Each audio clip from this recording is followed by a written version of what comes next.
Mr. Day, you told Theo a moment ago that you didn't want to send, the government doesn't want to send confusing signals to Canadians and to markets about its commitment to cutting the deficit.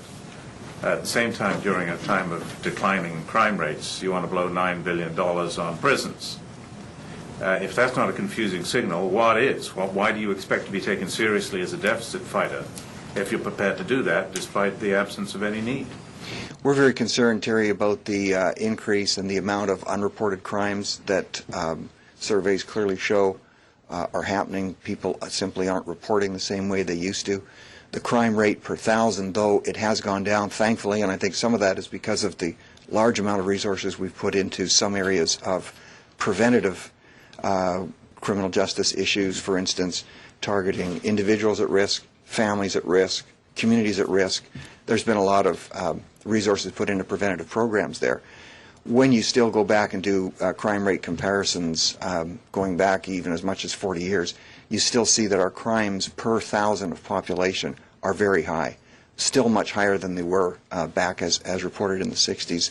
We're really concerned about serious, repeat, violent crime, about the fact that these type of criminals, through other administrations, certainly under the Liberal administration, for instance, crimes like arson, crimes like home invasion with aggravated assault, which has to be one of the most grievous types of crimes you can think of, people's houses being broken into and people, in many cases senior citizens, being grievously assaulted.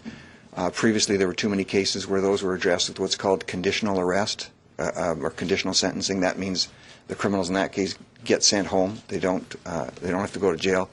That is not a deterrent. So we're going to continue to look at serious violent crime and having serious and mandatory jail terms there. The Justice Minister has also been very forthright about getting rid of what we call discount sentencing. As you know, the process where somebody who's in remand, if they are convicted, they could wind up getting twice the amount of time off or 3 times the amount of time off, depending on how much time they were in remand. When you look at some of these areas, there may be an uptick in incarceration. I think the long-term effect of that will be deterring this type of activity.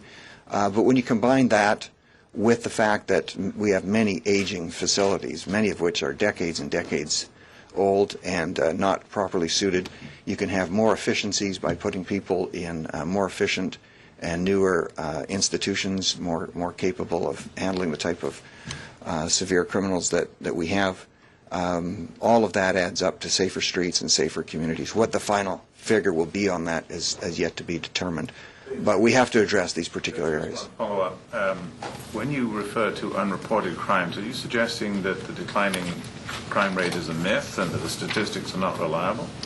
I'm saying one statistic of many that concerns us is the amount of crimes that go unreported. For whatever reasons, people simply are not reporting. Those numbers are alarming, and it shows that we can't take a liberal view to crime, which is that it's some would suggest that it's barely happening at all. We still have situations, too many situations of criminal activity that are alarming to our citizens, and we intend to continue to deal with that. David Aiken, Sun Media. Okay, I'll follow up on that because I'm baffled. There's a statistic about unreported crimes. I mean, if they're not reported, by definition, we have no idea about these crimes.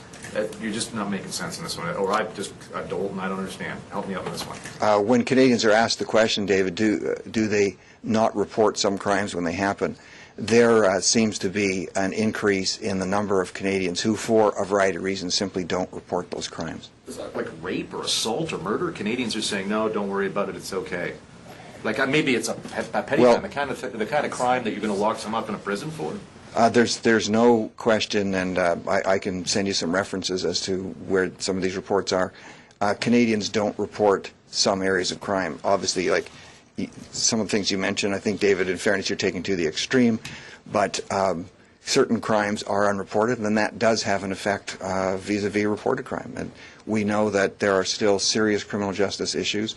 As I said, our emphasis on serious, repeat, violent offenders, identity theft, some of the types of monetary crime, bank card theft, and fraud, where people lose their life savings. These type of crimes are very serious. In the past, we think that sentences have not been serious enough, that there's been too much leeway and discretion in some cases left in the hands of judiciary, where we want to see mandatory sentencing, where people who do commit these crimes, I itemized one type of crime for you in terms of the home invasions, where we think there should be some areas of mandatory sentencing to send the signal that we want our citizens protected and that we don't think serious crime should be treated lightly.